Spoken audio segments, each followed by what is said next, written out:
जी मुझो नालो फरज़ाना ऐं असांजो मसलो आहे त असांजी ज़मीन आहे जंहिं ते असां वेठा आहियूं। असांजो फसल तैयार लॻो पियो आहे, असांजो घर लॻो पियो आहे ऐं उन ते हे नाजाइज़ तरीक़े सां अहमदली कब्ज़ो करणु थो चाहे, जंहिंजे करे असां ते कूड़ा FIR कराया अथसि। ऐं मुंहिंजा असांजा 3-4 हरमा हाणे थाणे में पिया आहिनि, पूरी FIR कराई अथसि जेका रिश्वत ॾेई आई।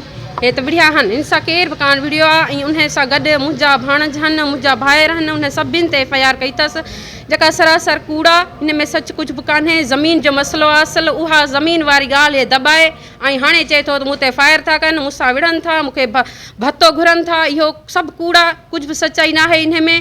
ऐं असल ॻाल्हि इहा आहे त ज़मीन जो मसइलो आहे ऐं असांजी ज़मीन असां कान ॾींदासीं। हिन ग़ुलाम साईं खां ज़मीन वरिती आहे, ग़ुलाम साईं जी ज़मीन ते वञी बीहे, असां उन खे त कान था झलूंसि, बाक़ी असां पंहिंजी ज़मीन ते अचणु हिन खे कान ॾींदासीं, कॾहिं बि कान अचणु ॾींदासीं।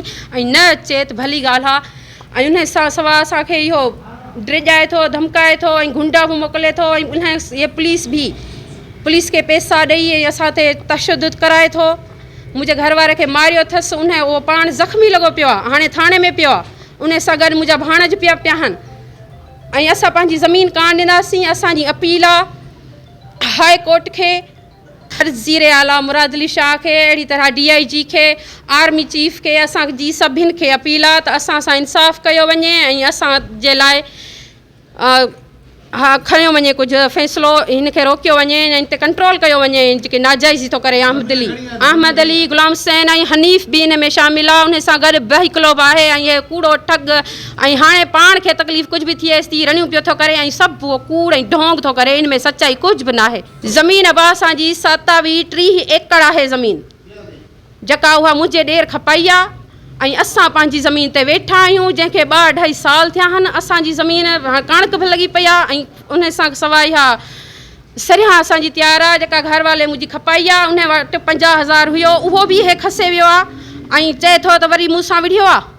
रमज़ान नालो आहे ऐं मुंहिंजो अर्ज़ु इहो आहे त ग़ुलाम हुसैन मुंहिंजी बनी ऐं अलावा मुंहिंजी धीउ जी बनी ॿई मरी हिन खपाया आहिनि।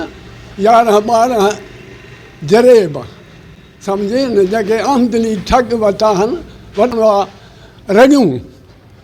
मां हक़ सची ॻाल्हि थो कयां, जेकॾहिं इहा ॻाल्हि साबित करे त असां हिन वटि विया आहियूं या का तकरार कयूं, असांखे ॾंड आहे।